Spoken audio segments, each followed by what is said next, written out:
Les carottes sont cuites. Une gamelle attendue d'ailleurs dans 2 jours, puisque normalement sur le 2e trimestre, Netflix doit annoncer une perte de 2 millions d'abonnés, qui s'ajoute aux 200 000 perdus au 1er trimestre. Ah oui, donc là, en fait, l'hémorragie se poursuit et s'intensifie. Après avoir annoncé 200 000 abonnés de moins il y a quelques mois, Netflix annonce une perte de 2 millions d'abonnés supplémentaires. Aïe, ça fait mal. Si vous y ajoutez 300 licenciements, ça fait encore plus mal. Dans ce marché de la SVOD, acronyme qui signifie Subscription Video on Demand, désolé pour mon anglais, dédicace à mon prof d'anglais monsieur Gauthier. En français ça veut dire vidéo à la demande par abonnement. La concurrence est féroce. Disney+, Amazon, Canal+, Apple TV, Filmo, Salto, OCS, ils sont de plus en plus nombreux à vouloir leur part du gâteau. Et même si Netflix reste leader avec 221 millions d'abonnés, le service est suivi de près par Amazon avec 200 millions d'abonnés, ainsi que Disney+, et ses 137 millions d'abonnés. La marque de Mickey connaît d'ailleurs la plus forte hausse d'abonnement. Netflix va-t-il se faire manger tout cru? Vous êtes sur la chaîne du Disrupteur. Attachez vos ceintures.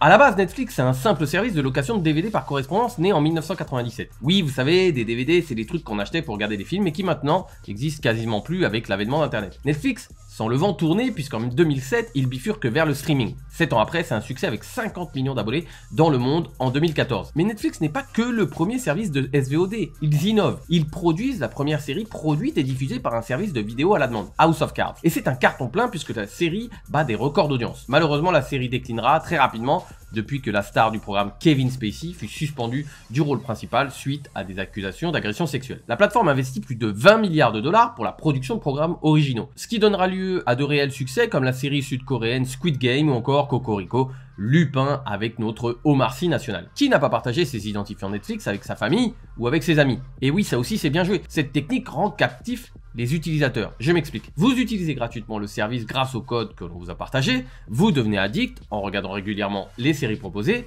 le service devient payant, vous souscrivez à un abonnement. Pas besoin d'être devin pour se douter que Netflix coupera le partage de code lorsque le marché deviendra plus tendu, ce qui est certainement le cas aujourd'hui. Netflix tente le pari audacieux du binge watching. Regardez rapidement. Dans un monde où nous souhaitons avoir tout de suite, surtout les plus jeunes qui vivent immergés dans un monde de gratification instantanée avec les réseaux sociaux, Netflix offre la possibilité de ne plus attendre les épisodes de notre série préférée. L'intégralité de la saison est disponible tout de suite. Ça c'est très fort, mais uniquement lorsque vous êtes leader du marché. Avoir tous les épisodes d'un coup était un avantage lorsque Netflix était leader, mais perd cet avantage avec l'arrivée de la concurrence. On va voir ça tout de suite dans le prochain chapitre. Bien que Netflix détenait le monopole pendant des années, Netflix vacille à cause...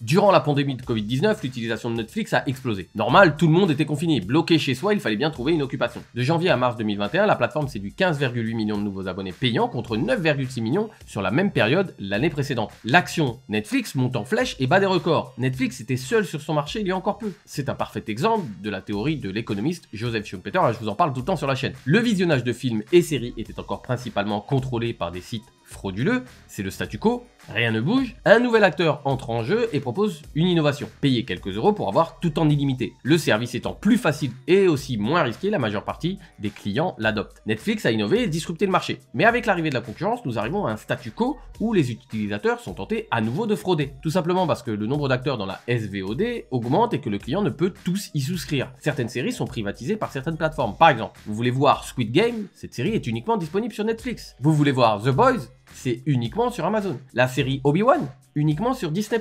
Si vous souhaitez voir ces 3 séries, vous devez donc avoir 3 abonnements. À moins de frauder avec du streaming illégal, c'est comme revenir à la période post-Netflix, ou de s'abonner uniquement pour voir les séries, puis vous désabonner. Les premiers abonnés de Netflix laissaient courir leurs abonnements. Aujourd'hui, c'est plus le cas. Ils rentrent, puis sortent. Voici donc les limites de l'innovation du binge watching que nous avons vu précédemment. Prenons un exemple. Je souhaite voir la série Peaky Blinders. Je prends un abonnement, je regarde toute la saison et je me désabonne. Embêtant pour Netflix, il voit la fuite de ses abonnés s'agrandir. Surtout que la cible de la plateforme, ce sont les jeunes. Public difficile à séduire puisque très volatile. Habitué à vouloir tout de suite, pour le moins cher possible souvent, et qui baigne dans la culture de la gratification immédiate des réseaux sociaux. Le comportement des utilisateurs change. Les concurrents de Netflix ont assimilé ce changement. Disney+, pour la plupart de ses séries, propose un épisode par semaine, ce qui oblige le client à garder l'abonnement actif plus longtemps. Mais ce changement de comportement n'est pas la seule épine dans le pied de Netflix.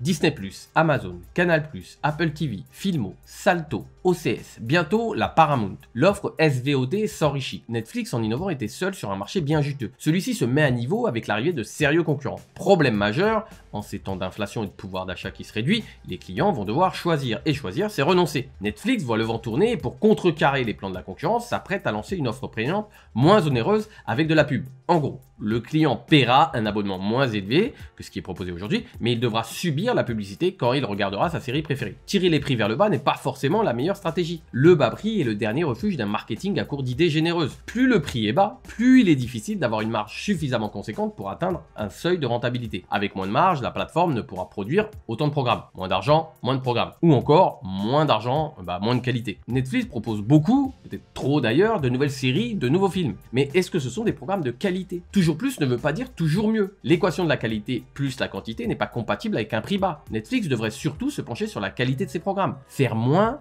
mais mieux, voire même beaucoup mieux afin de créer l'événement. Le spectateur a un temps limité, ce n'est pas une noix qui attend d'être gavée. Quoique, la concurrence, le changement de comportement, le pouvoir d'achat, tous ces facteurs expliquent la chute de Netflix, mais à vrai dire, à mes yeux, ce n'est pas le principal. Voilà la vraie cause de cette chute dont personne ne parle. Alors je parle rarement de mon avis dans mes vidéos, mais concernant Netflix, j'étais obligé de vous faire part d'une confidence. Depuis maintenant plusieurs mois, j'ai décidé de ne plus utiliser la plateforme. Pourtant, j'en étais un gros consommateur, surtout d'ailleurs sur les documentaires. Mais au fur et à mesure du temps, j'ai vu la plateforme nettement glisser vers un courant de pensée qui est aux antipodes de ma manière de voir les choses. Au fur et à mesure des programmes, je me rendais compte qu'il y avait toujours des phrases, des raccourcis, des poncifs qui mettaient en valeur la culture woke. Culture que j'approuve vraiment pas. Pour moi, ce sont les fascistes des temps modernes. Et là où j'ai vraiment un peu vrillé, c'est quand mon fils, qui a à peine 6 ans, s'est retrouvé devant un dessin animé qui mettait en scène en rôle principal, accrochez-vous, une super équipe espion LGBTQ+, c'est un peu dur avec toutes ces lettres, le Q-Force. À ce moment précis, je me suis dit qu'il y avait clairement un problème et qu'on cherchait à faire passer un message. Ou plutôt, vu que la majorité des programmes sont avec cette touche woke, de nous imposer un message. La définition du mot propagande est la suivante. Action exercée sur l'opinion pour l'amener à avoir et à appuyer certaines idées. Je crois qu'on est pile poil dans ce que fait Netflix. Surtout que je suis persuadé, il faut que je vérifie et je ferai certainement une étude de cas plus complète, plus poussée sur Netflix, que les dirigeants de Netflix n'ont que faire des problèmes des minorités sexuelles. Mais comme c'est tendance, nous assistons à un greenwashing pour paraître le plus ouvert possible au niveau des bien-pensants. Tout ça afin d'avoir bien évidemment un maximum d'abonnés et surtout un maximum de chiffre d'affaires. Je ne peux payer des idées que je combats. Les valeurs de la marque Netflix ne rentrent plus en adéquation avec mes valeurs. C'est leur choix.